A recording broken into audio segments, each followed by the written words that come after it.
कि गुजरात में 7 फरवरी 2021 को एक ऐसा शख्स आया जिसकी गुजरात वालों को बरसों से तलाश था। जब तक जिंदा रहूंगा लड़ूंगा। मेरा नाम असदुद्दीन है। कांग्रेस अब म्यूजियम में नजर आएगी। हमारे अब्बा थे, दादा थे। या अल्लाह साबिर को एमएलए बना दे ताकि हम अपनी जिंदगी में दोबारा कोई बिल्किस को ना देखें।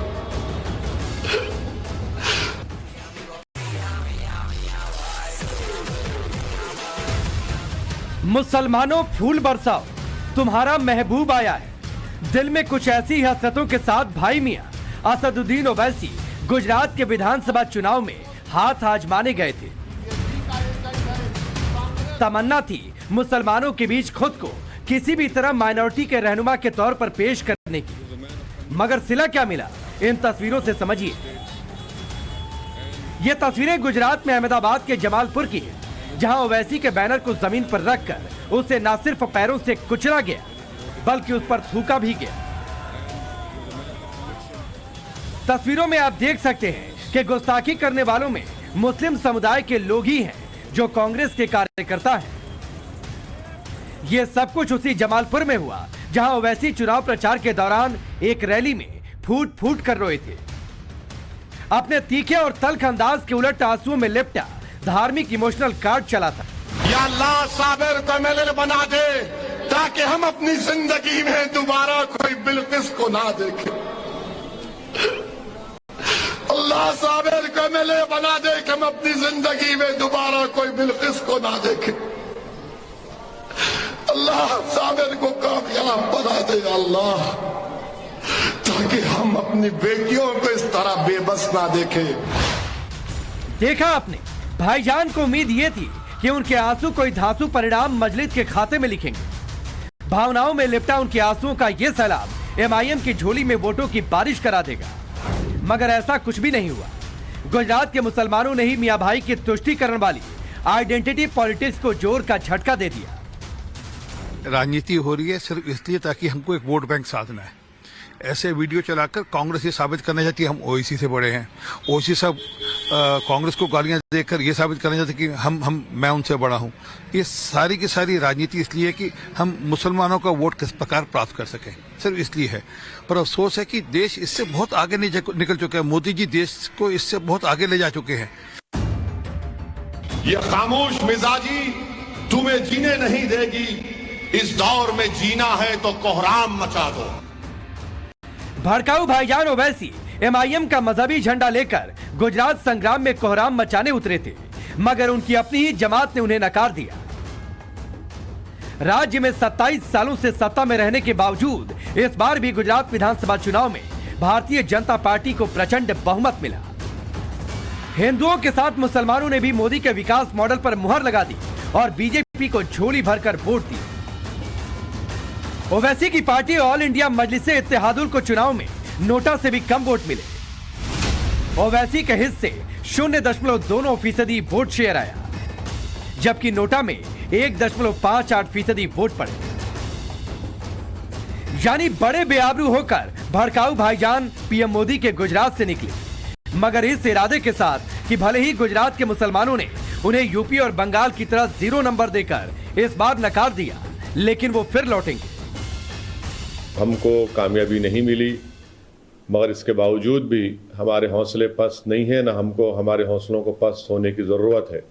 हम तमाम ने मिलकर मेहनत की। मैं तमाम वोटरों का जिन्होंने मजलिस के हक़ में अपने वोट का इस्तेमाल किया, मैं उनका शुक्रिया अदा करता हूँ।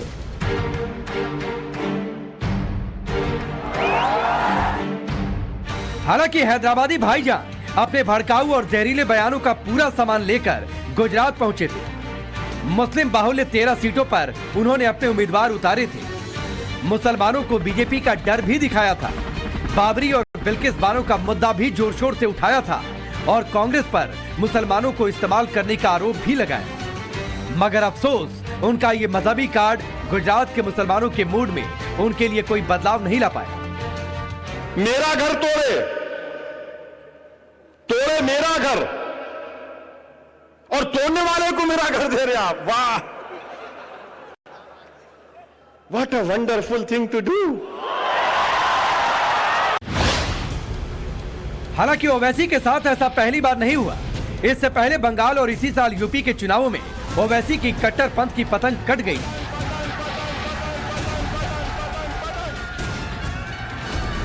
लेकिन बावजूद इसके ओवैसी को गुजरात में अगर पोटेंशियल दिख रहा था तो उसका कारण था गुजरात में मुस्लिम आबादी का करीब 10% होना।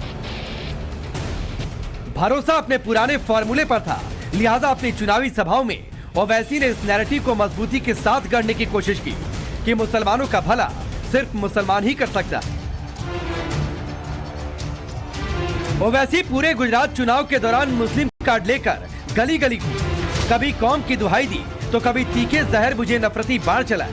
इतने से भी सब्र नहीं हुआ तो टेसुए भी बहाए, यानी साम दाम दंड भेद हर हथकंडा अपनाया, लेकिन गुजरात के मुसलमानों के दिल में ज्यादा जगह नहीं बना पाया। साबिर और पतंग, साबिर और पतंग, साबिर और पतंग, बाकी सब खत्म। भाईजान को पूरा यकीन था कि उनकी भड़काऊ और उकसाऊ राजनीति मुस्लिम वोटर्स के बीच में कांग्रेस और आम आदमी पार्टी का पत्ता काट देगी। हालांकि अपने इस प्लान में ओवैसी को थोड़ी बहुत कामयाबी भी मिली।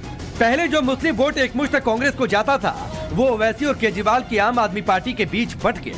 मुस्लिम वोट बैंक को ज्यादा विकल्प मिले, जिससे सबसे ज्यादा बंटाधार कांग्रेस का हुआ। गुजरात में 30 से ज्यादा विधानसभा सीटें ऐसी हैं जहां मुस्लिम वोटरों की संख्या 15% से ज्यादा है। इनमें से 20 सीटों पर मुस्लिम वोटर्स 20% से भी ज्यादा हैं। गुजरात के मुस्लिम बहुल 19 सीटों में से इस बार बीजेपी ने 14 सीटें जीती, जबकि 2017 में इनमें से 7 सीटें बीजेपी के पास थी। ओवैसी भाईजान ने मुस्लिमों को खूब भड़काया, लेकिन उनका कोई पैंतरा काम नहीं आया।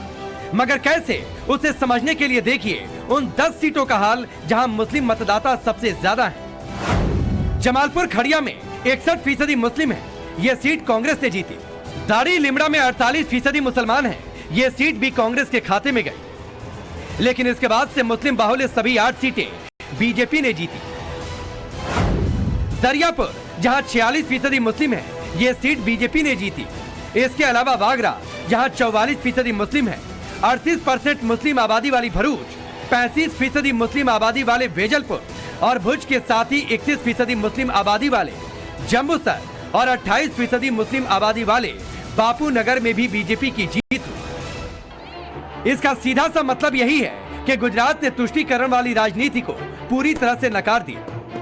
न सिर्फ गुजरात बल्कि अगर यूपी के रामपुर की भी बात करें तो चुनावी आंकड़े इस बात पर मुहर लगा रहे हैं कि मुसलमानों के नाम पर राजनीति की ठेकेदारी का रिवाज अब बदलने लगा है। आंकड़े देखिए, गुजरात विधानसभा चुनाव में कांग्रेस के 6 में से 5 मुस्लिम उम्मीदवार हार गए। आम आदमी पार्टी के 3 मुस्लिम उम्मीदवार हारे। MIM ने अपने 13 उम्मीदवारों में से 12 मुसलमान खड़े किए और सभी हार गए।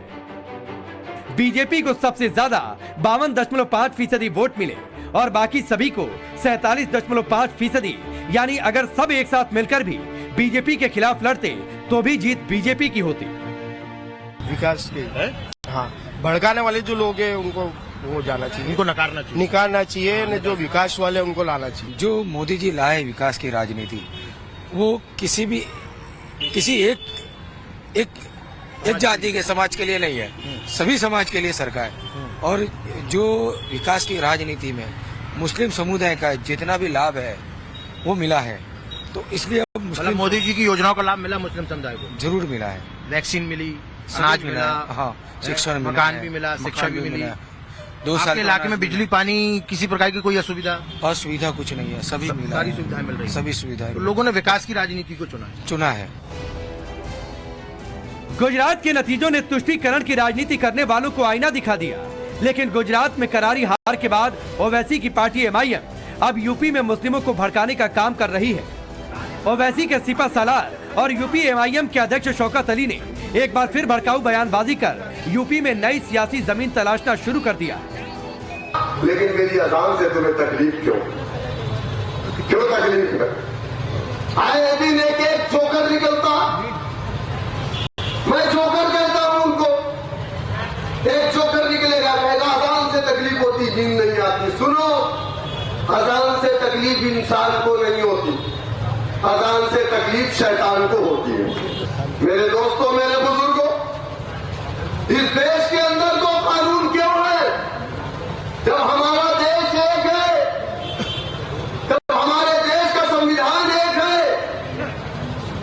हम सड़कों पे नमाज पढ़ लिए तो टेलीविजन वाले बोले नमाज पढ़ लिए, नमाज पढ़ लिए, नमाज पढ़ लिए। क्यों भाई? हमने तो कभी नहीं कहा, आपने तो नहीं चलाया कि 1 महीना सड़कें जाम थी। आपने ओवैसी की पार्टी के नेता का बयान सुना। सवाल यही है कि क्या जिहादी ऐलान कर मुसलमानों को भड़का रहे हैं भाईजान? क्या अब देश में कांवड़ यात्रा वर्सेस नमाज शुरू होने वाला है? क्या अब नमाज और अजान के बहाने यूपी मिशन पर निकलेंगे ओवैसी? तब बैलेट नहीं हुआ करता था, जिसकी तलवार में ताकत होती थी वही इलाके का बादशाह। 2 दिन पहले ओवैसी के इसी भड़काऊ भाईजान ने तलवार वाला बयान दिया था और कहा था जिसके हाथ में तलवार वही इलाके का बादशाह। इतना ही नहीं, 16 अक्टूबर को हिंदुओं को कीड़े मकोड़े तक कह दिया। सवाल यही है कि क्या ओवैसी की पार्टी चुनावों में लगातार हो रही हार से बौखला गई है? आज मुसलमान शिक्षित तरक्की की तरफ आगे बढ़ता, अमन की तरफ आगे बढ़ता, ये मुसलमान की तस्वीर उन्हें पसंद नहीं है। वो हमेशा चाहते हैं कि मुस्लिम समाज ये विकास से दूर रहे, अशिक्षित रहे और केवल उनका वोट बैंक बनकर सीमित रहे। लगता है गुजरात की हार से भाईजान ने कोई सबक नहीं लिया। सवाल यही है कि मुसलमानों को भड़काएंगे, क्या तभी भड़काऊ भाईजान सियासत कर पाएंगे? Bureau report, times now Bharat.